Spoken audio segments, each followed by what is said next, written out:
จนเสร็จบอกว่าเผ็ดเพราะเธอกินพริกปุ่นนะ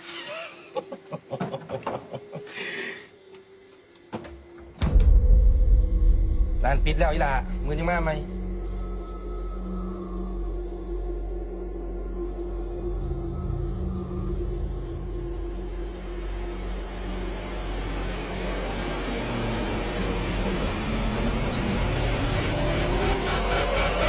น้ำบูด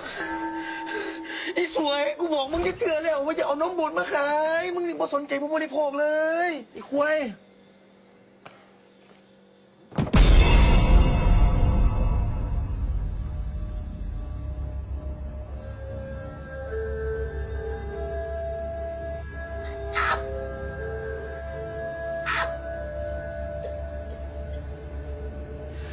มึงที่หลอกกูเพราะตำหนิอยู่บ่อ้าว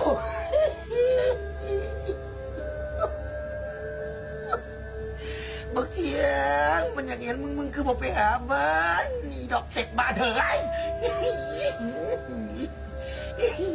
โอ้ยบักเทียงมันหักมึงมันเซิงมึงพูดเดียวมึงกับบอกไปหามันหากูหาตะกายไอ้